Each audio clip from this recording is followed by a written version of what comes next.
Okay, so this is the new portion. When I say new, it's new since last year. So this is not on the video that's already up on D2L.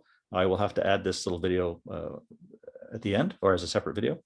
Anyway, let's just go through the steps one more time, kind of in order for color correction and grading. So the first step is pick a source profile. Okay, so remembering when we talk about codecs and profiles, codecs contain color profiles, right? Video profiles that are baked in. They're unchangeable. You know, you'll get, like I said, ABCHD will probably have a Rec 709 color profile built into it. I say probably because if it's a 4K camera, you might get a Rec 709, or pardon me, you might get an AVC codec with a R2020 profile in it. But one of them will be, you'll see it in the specs. Look at the specs for the camera, it'll tell you what the color space. So remember, color profile, source profile, and color space are sort of interchangeable. They're not exactly the same thing, but they kind of describe a similar situation, which is the color environment, if you will. All right. So your first decision when you, and this decision right now, this number one decision will affect the entire workflow from here on. If you decide you want full control over your color correction, you need to not use a baked in profile. You're going to have to use log or raw, or this is a Sony menu that I'm showing in on the frame here, and it's S-log, but Canon will have log C. You know, there's or sorry, Arri will have log C. Is that right? Anyway, there's S-log, log C. You know, red code raw. On and on we go. Okay. These decisions are going to dictate the process you will go from here on in. For example, if you pick S-log, you know that you will have to manually adjust the gamma and you will manually have to do a white balance. Okay, in post. So if you want to do what I'm saying as far as having full control, you want to pick a low contrast or low saturation profile like the log or raw formats, right? And I picked this photo because it basically shows what I mean when I say low saturation, low contrast. You can see there's nothing in here that's super black, and even the whites of her eyes aren't particularly white. The contrast curve on this is very shallow, and that means you've got more flexibility later on in post to fix those. But of course, remember, flexibility means work. Okay, so when I say you have more flexibility and people say, oh yeah, I get more control. Yes, but more control means you have to control it, which means you have to do more work. And as I already said, codecs have their own source profiles. And these are baked in. And here's a number of different codecs. All of these codecs here that are video codecs, like MPEG-4, H.265, HEVC, all these have built-in color profiles baked in. So since LUTs don't do calculations, they shift. Remember that a LUT is a table that takes a value that comes in and spits out automatically a value that goes out based on the incoming value, right? It sounds like there's a calculation going on, but it's not. It's really a fixed table, like a spreadsheet. You could essentially print out a LUT. If it was one-dimensional, you could print out a LUT on a single piece of paper and read the numbers off. If the color is 200, then the output is going to be 250, right? That's the kind of thing you get on a LUT. There's no math going on other than figuring out how to get to 250 from 200, and simply add 50 would be the case in that situation. So what I mean by this is that if the numbers going in are high, like you have in a baked-in profile where there already is lots of color information, high contrast, high saturation, and I say high, I mean normal saturation, then the LUT is going to shift that stuff up and beyond natural, right? And you're going to get an image like this cow, possibly, where the brown is shifted up so high because the LUT was designed, in this case, this LUT was designed for a raw profile, but it was used on MPEG-4, right? And because LUTs don't calculate, they shift. You've got to choose your LUTs carefully when you're using video that's already got a profile on it. Otherwise, you'll push your color values too high or too low. Like those bushes in the background of this example slide are almost black, right? Because those values have been manipulated too low. So just keeping in mind that it's not a simple matter of applying any LUT to any footage. And if you start Googling LUTs, and I'll show you some examples at the end of the lesson, you'll see that there's tons of customized LUTs for various situations. Okay. So here's an example of a typical profile. On the top left, this is a single slide with a typical profile applied. And then the top right, the bottom left, you've got a shot as it would have appeared in log C. So this is coming out of the camera. If you look at this slide, this is simulated, of course, but it would come out of the camera in the bottom left with this kind of contrast profile. No blacks, really, no whites, right? The clouds have turned gray, and that's what you want, because you want to have the control to make it into the picture on the right-hand side with the higher contrast, higher color, right? So you've picked your profile. Now you've decided what you're going to do. You've decided you're going to either do it all by hand, or you're going to, start off with a baked in profile, whatever you like. Then you pick your best shot, and you start your color correction and you pick your best shot. So what I say this is color correction is relative as well as technical, right? So you've picked your profile and now you're going to color correct, step 2. Before you color correct, you got to pick your best shot. And in this case, I'm just going to skip ahead for 1 second.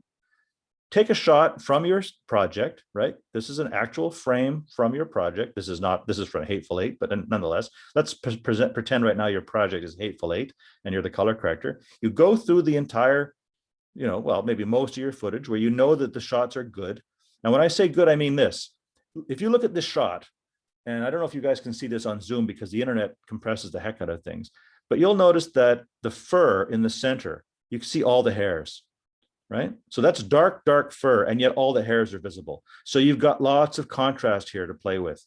The books in the background, there's little bands of gold on some of these books in the background. You've got, white eyes over here, right? You've got all kinds of information that makes the shot really nice and crisp, and it pops. Now, this hasn't even been treated yet. This is just your best shot.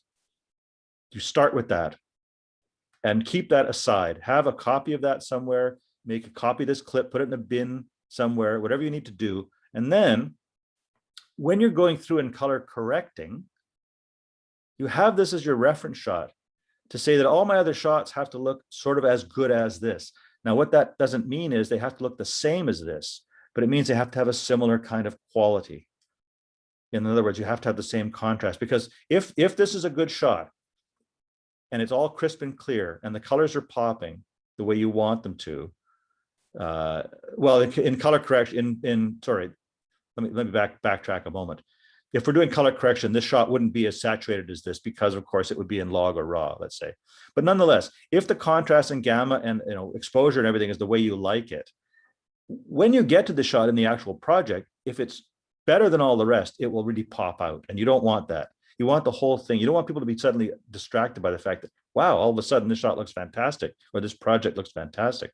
So you have this as your reference shot, right? Now you go through and do your color correction, right? Fix all your shots, do all your gamma correction, match all your edits, but you're always referring back to this shot to make sure that you're not going too far off the path. It's really easy to forget what you're trying to achieve, especially in color correction, because you can get wrapped up in reading the scopes. And we talked about scopes last week, and I'll talk about them again at the end of this. It's really easy to get wrapped up in the measurement and to forget the direction of the color correction, what you're trying to achieve. You're not trying to achieve perfection, right? And this is another problem we get into with color correction, is people get wrapped up in the idea that it has to be perfect. No, it has to be consistent, because the human brain notices inconsistency. So you want it to be, yes, as perfect as possible, but absolute perfection is not your goal in color correction. It's consistency. Now, glaring errors, yes, bad white balance, poor gamma, sure, those should be fixed and should be as close to perfect as possible, but not at the expense of making the shot look unusually different than the shot before or after. Otherwise, the audience will get pulled out of the movie for a moment while the shot suddenly gets really sharp or really contrasty or really bright, right? So you do the color correction as your second step. Seamless to the viewer is so important, because remember too that when you're showing this to, let's say, producers, maybe even directors, depending who the directors are, they don't really have a technical background. They don't quite understand the scopes. In fact, they don't understand the scopes at all, but they know what they see. You've probably heard that many times. If you haven't, you will.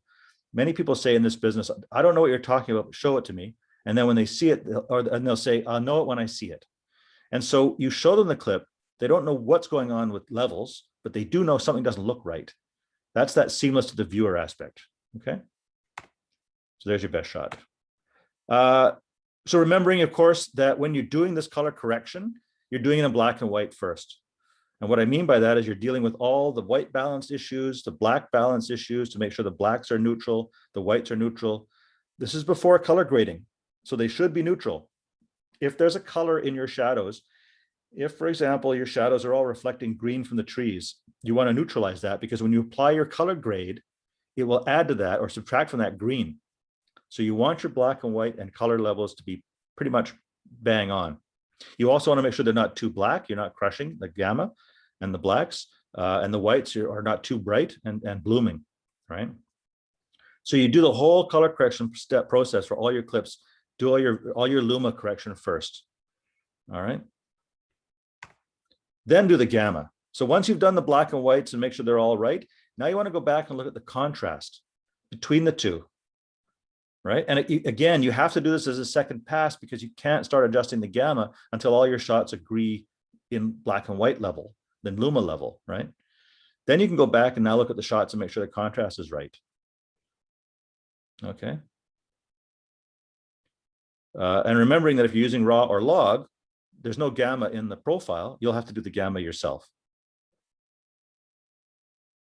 And by what I mean by that is the gamma correction from the sensor will not have been done depending on the raw format. Some of these log formats, and I'll be honest, some of them are now adding and baking in features for ease, for convenience. So some of them may have gamma correction included, but the true raw format will not have gamma correction because that's applied in software, right? All the raw file will have is what came off the sensor, as incorrect as it might be. So here's your gamma correction. Now we're back to this shot, right? So now if we forget the colors for a minute and just look at this picture for contrast, you'll notice that the contrast on the top right is correct. The contrast on the bottom is not correct. That when we look at this scene with our eyes, it does not look like that log C without gamma adjustment. It looks like the top left, the top right, I'm sorry, with the gamma. So we've done the correction and we've got the contrast right. All right.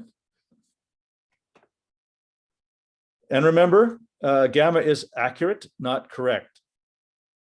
I'm sorry, is accurate, not for effect. That's what I meant to say. And so what that means is you want to look at this graph here. I'll blow it up for you.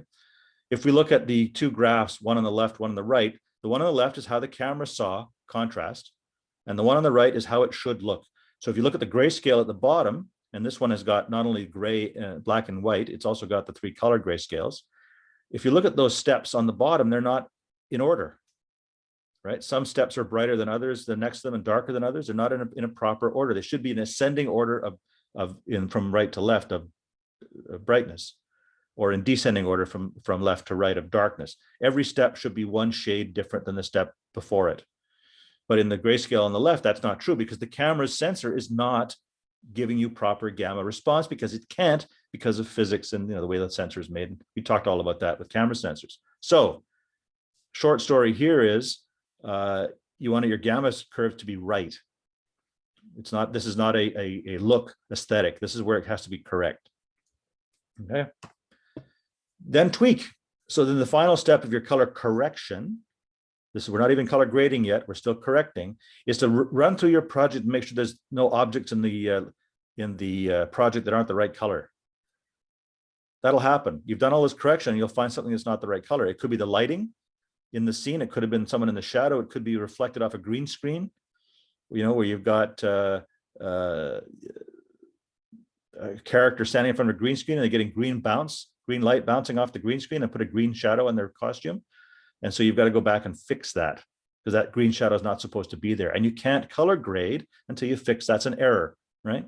So stop signs should be red. I mean, there's all kinds of things you can go through and look. There might be a hero object. In other words, let's just say you've got a storyline where you've got a young girl who carries around a certain flower the whole video, because that's some theme. And that flower is a specific color. Well, it might be different colors and different lighting. You've got to go through in color correction and make sure that flower is the right color all the way through consistently before you apply the color grade. Okay. Hero costumes. I picked this riot photo of graphic of Marvel's heroes because these are iconic colors, right? The Hulk is that particular green. Spider-Man is that, red and blue. Wolverine has that yellow and blue, right? All these characters have specific colors in their costumes, very specific colors.